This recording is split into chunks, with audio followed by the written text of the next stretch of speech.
কাছাড়ে এক নির্মাণ সংস্থার কাছ থেকে 10 কোটি টাকা দাবি করেছিল 4 যুবক। তারা নিজেকে জঙ্গি সংগঠন লস্করি তৈবার সদস্য বলেই পরিচয় দিয়েছিল। তবে পুলিশের তৎপরতায় শেষ পর্যন্ত ধরা পড়েছে 4 অভিযুক্ত।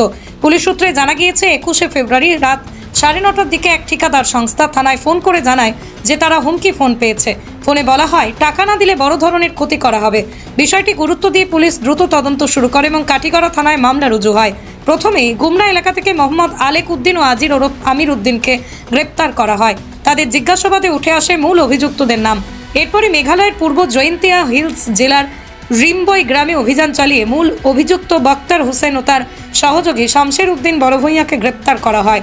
পুলিশ সুপার নোমাল মাহাতো জানান, অভিযুক্তদের জিজ্ঞাসাবাদ চলছে, পুরো বিষয়টি খতিয়ে দেখা হচ্ছে। তদন্ত শেষ হলে এই বিষয়ে আরও তথ্য প্রকাশ করা হবে। যোৱা 21 তাৰিখে মানে 21 ফেব্ৰুৱাৰীত ইয়াতে নেশ্যনেল হাইৱে 4 লেনিঙত নিয়োজিত এটা ব্যক্তিগত কোম্পানী তাৰ এজন মেনেজাৰলৈ এখন এটা ফোন কল আহে আৰু ফোন কলাৰ যিজন কলাৰ আছিলে তেওঁ নিজকে আন্তঃৰাষ্ট্ৰীয় সন্ত্ৰাসবাদী সংগঠন লস্কৰি তৈবাৰ সদস্য বুলি তেওঁ নিজকে পৰিচয় দিয়ে আৰু পৰিচয় দি তেওঁ 10 কোটি টকা তেওঁলোকে দাবী কৰে আৰু 10 কোটি টকা তেওঁলোকক যদি দুদিনৰ ভিতৰত দিব পৰা নাযায় তেতিয়াহ'লে তেওঁলোকে কৈছে যে কোম্পানীটোৰে তাৰ ফল ভুগিব লাগিব। এই ধৰণে ধমকি দি তাৰপিছত তেওঁলোকে লগে লগে যেতিয়া সেই ব্যক্তিগত কোম্পানীৰ পৰিচালকজনে আমাক জনায়, লগে লগে আমি এই সংক্ৰান্তত আমাৰ তদন্ত আৰম্ভ কৰোঁ। এটা কাটিগড়া থানাত এটা কেছ ৰেজিষ্টাৰ কৰোঁ আৰু কৰি তদন্ত আৰম্ভ কৰোঁ।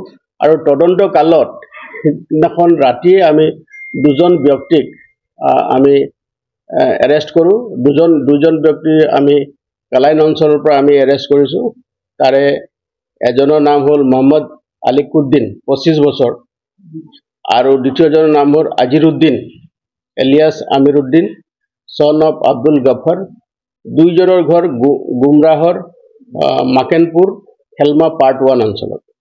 দুইজনকে আমি এৰেষ্ট কৰোঁ আৰু এৰেষ্ট কৰাৰ পাছত যেতিয়া আমি তেওঁলোকক আমি জোৰ তদন্ত চলাওঁ আৰু ইণ্টাৰগেশ্যন কৰোঁ, সেই কালত আৰু তাৰ লগতে আমাৰ যি টেকনিকেল এনালাইচিছ আছে, টেকনিকেল এনালাইচিছ কৰাৰ পাছত আমি দুজন ব্যক্তিক, যিজন প্ৰধান অভিযুক্ত ইয়াৰ আৰু যিজনে ফোন কল কৰি ৰেঞ্চম ডিমাণ্ড কৰিছিলে, তেওঁৰ নাম হ'ল Baktar Hussain son of Tasir Ali Sundari part 2 Kachudaram. এই ব্যক্তিজনক আমি ইষ্ট জয়ন্তিয়া হিলছৰ মেঘালয়ত ৰিমভাই গাঁও এখনৰ পৰা আমি তেওঁক এৰেষ্ট কৰিবলৈ সক্ষম হ'লোঁ। আৰু তেওঁৰ লগতে আৰু তেওঁৰ এজন সহযোগী আছিলে, তেওঁৰ নাম হ'ল শামছিৰ উদ্দিন বৰভূঁইয়া।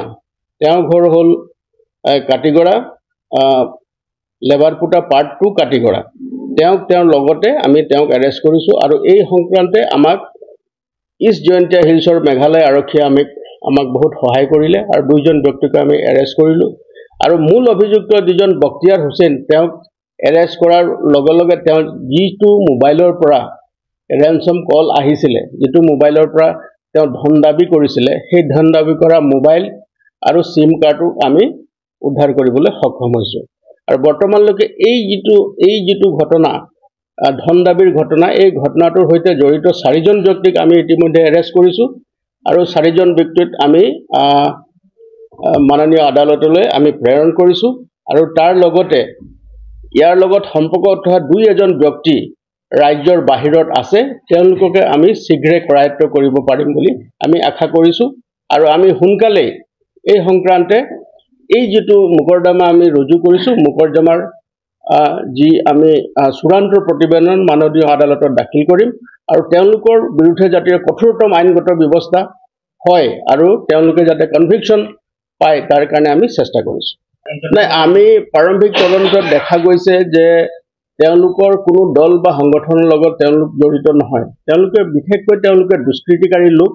তেওঁলোক হ'ল যে তেওঁলোকে চুৰি কয়লা আৰু মেঘালয়ত এনেকুৱা ধৰণৰ কিছুমান 2 নম্বৰী ঘটনাৰ লগত তেওঁলোকে জড়িত আৰু সেইকাৰণে আমি এতিয়াও তদন্ত চলাই আছোঁ আৰু তেওঁলোকৰ টেকনিকেল এনালাইচিছৰ লগতে আৰু যি হিউমেন ইণ্টেলিজেঞ্চ আমি কৰিব পাৰোঁ তাৰ কাৰণে আমি চেষ্টা কৰি আছোঁ।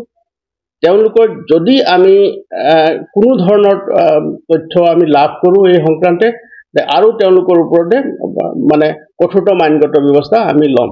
আৰু সদ্যহতে আমি এইটো ক'ব পাৰোঁ যে প্ৰাৰম্ভিক তদন্তত আমি তেওঁলোকক তেওঁ ভুৱা সংগঠনৰ নামত ভুৱা ধন দাবী কৰা কেইজনমান ব্যক্তি হিচাপে আমি তেওঁলোকক পাইছোঁ আৰু তেওঁলোকক আমি ইতিমধ্যে এৰেষ্ট কৰিছোঁ।